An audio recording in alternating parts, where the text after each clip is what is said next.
नमस्कार दोस्तों, मैं रामलाल जांगीड़ स्वागत कर रहा हूं आपके अपने यूट्यूब चैनल नैनो अकेडमी पे।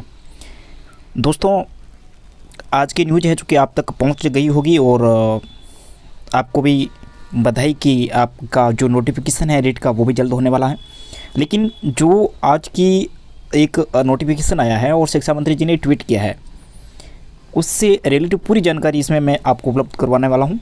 इसमें देखिए दोस्तों कि अपने इस रीट में इन अंकों में जो छूट दी गई है उनका कितना क्या फ़ायदा होगा, कितना वेटेज किनको दिया गया है, किनको नहीं दिया गया है।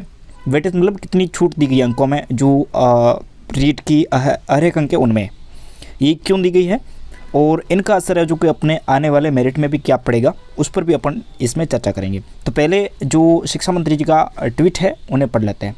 इससे पहले दोस्तों निवेदन रहेगा आपसे कि चैनल आपने सब्सक्राइब नहीं किया तो कर लीजिएगा और मेरे इस चैनल पर रीट से चयनित, मेरे साथ में भी चयनित, मैं स्वयं रीट से चयनित हूँ और मेरे साथ में और भी अन्य जो मित्र चयनित हुए थे तो उनके मैंने इंटरव्यू डाल रखे हैं, तो आप उन्हें देखिए, उनका अनुभव मैंने साझा किया है।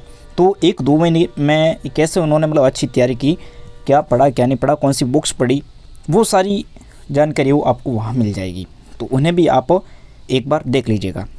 तो इससे पहले अपन देख लेते हैं शिक्षा मंत्री जी का ट्वीट किया था आज, उसके बारे में। पहले चर्चा चल रही थी कि अपने के जो आचार संहिता है इसमें फाइल है वो चुनाव आयोग के पास गई हुई थी, लेकिन फिर मंजूरी नहीं मिली। फिर आचार संहिता हटने के बाद में जो फाइल है वो वापस सरकार के द्वारा आ गई थी सरकार के पास में, और फिर सरकार ने क्या जारी किया। तो देखिए, इसमें रीट परीक्षा को लेकर सरकार आचार संहिता हटते ही प्राथमिकता से काम कर रही है। इस हेतु आज विभिन्न श्रेणियों हेतु न्यूनतम अर्हक अंकों में रियायत देने और इस परीक्षा हेतु माध्यमिक शिक्षा बोर्ड को नोडल एजेंसी बनाने संबंधी आदेश जारी किया गया है। बहुत जल्द रीट परीक्षा की तारीख का ऐलान होगा। अब देखिए, यानी कि अपनी फाइल चल रही है। पहला काम तो था जो अर्हक अंक, और दूसरा काम है नोडल एजेंसी। यानी कि नोडल एजेंसी तो वैसे पहले भी तय थी, माध्यमिक शिक्षा बोर्ड राजस्थान अजमेर, यही है। पिछले जो जितने भी एग्ज़ाम हुए हैं रीट को हो या आरटेट को, आरटेट 11, 12 और 16 और 18, तो ये जो हुए हैं वो माध्यमिक शिक्षा बोर्ड ने ही करवाए हैं, तो नोडल एजेंसी माध्यमिक शिक्षा बोर्ड ही है। अब देखिए दोस्तों, मेरिट कब जारी होगा, माफी चाहूँगा, नोटिफिकेशन कब जारी होगा और एग्ज़ाम कब होगा, इस पर भी अपन चर्चा करेंगे। तो आगे जो नोटिफिकेशन है वो देख लेते हैं। तो यहाँ एक जो 16/12/2020 यानी कि आज जो मैं वीडियो बना रहा हूँ, तो आज एक अपना एक ये जो आदेश जारी हुआ है, ये है राष्ट्रीय अध्यापक शिक्षा परिषद NCT नई दिल्ली द्वारा जारी दिशा निर्देश क्रमांक जो दे रखे यहाँ पे 11/2/2021 द्वारा अध्यापक पात्रता परीक्षा न्यूनतम उत्तीर्णांक 60% निर्धारित किए गए हैं। और इन निर्देशों की बिंदु संख्या 9 में जो इनके जो NCT गाइडलाइन उनके अनुसार कुछ और कुछ सुप्रीम कोर्ट के निर्देश थे, उनके अनुसार भी कुछ अर्हक अंक है इनमें छूट दी गई है। तो यहाँ पे देखिए, राजस्थान अध्यापक पात्रता परीक्षा रीट 2020 जो माफी चाहूँगा रीट के अग्रांकित श्रेणी हेतु रियायत उपरांत न्यूनतम अर्हक अंकों की एरत द्वारा निर्धारित किया जाता है।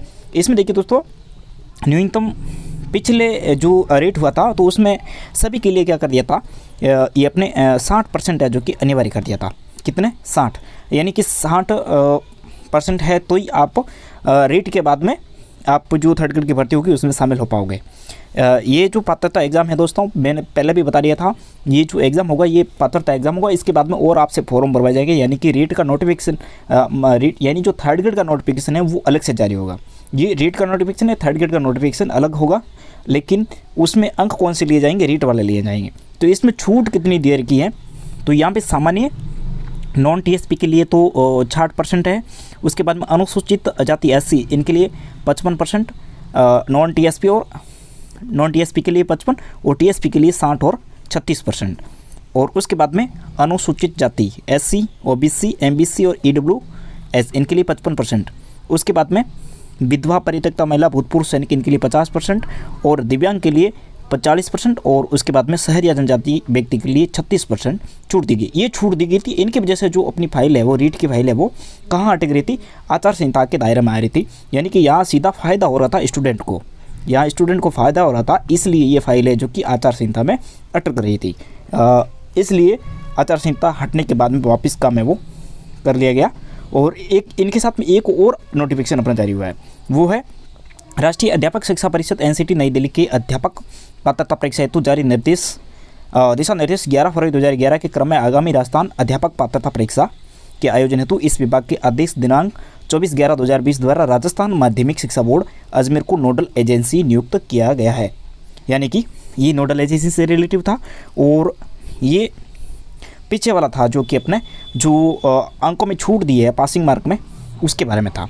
और इनकी जो एक और देखिए दोस्तों, कुछ विद्यार्थी कह रहे कि आजीवन कर ली इनकी जो वैधता है, तो वो ऐसा कुछ नहीं है। आज स्पष्ट लिख रखा है कि वैधता जारी होने के दिनांक से, प्रमाण पत्र जारी होने के दिनांक से 3 वर्ष तक की अवधि तक ही रहेगा। यानी कि ये 3 वर्ष तक ही वैलिड रहेगा। और इस भर्ती में दोस्तों आपको आपके लिए तो खुशखबरी है, क्योंकि इस भर्ती में आप ही हैं सब लोग फ्रेशर नए, बाकी सभी के सभी जो रीट सर्टिफिकेट है वो खारिज हो चुके हैं। खारिज अब कुछ विद्यार्थी कह रहे हैं कि एग्ज़ाम हुआ था तब से लगा कर या फिर कब से, तो जो रीट का जो प्रमाण पत्र है उस पर जो तारीख दे के रिजल्ट वाली उससे लगा करके 3 साल लगा दीजिए, आप 3 साल जोड़ दीजिए, जो डेट आएगी उस तारीख को ये जो सर्टिफिकेट है वो खारिज माने जाएंगे। यानी अब इस भर्ती में है जो कि ये सब के सब लोग क्या है, फ्रेशर है, आप सब लोग फ्रेशर हैं। तो ये तो थी आज की जानकारी। और नोडल एजेंसी नियुक्त कर दिया गया है माध्यमिक शिक्षा बोर्ड को, तो इसलिए जल्द ही आपका नोटिफिकेशन है जो कि जारी होने वाला है और जल्द ही आपका एग्ज़ाम, क्योंकि अब माध्यमिक शिक्षा बोर्ड राजस्थान अजमेर फ्री है। बोर्ड के एग्ज़ाम भी फिलहाल मार्च अप्रैल में है नहीं, मार्च अप्रैल के बाद में होंगे, तो तब तक आपका जो है वो एग्ज़ाम है वो होने की 100% संभावना लग रही है। तो आप भी अच्छे तरीके से लग जाइएगा तैयारी में, अच्छी मेहनत कीजिए, अच्छे अंक प्राप्त कीजिए और सफलता ज़रूर प्राप्त कीजिए। बेस्ट ऑफ लक, धन्यवाद।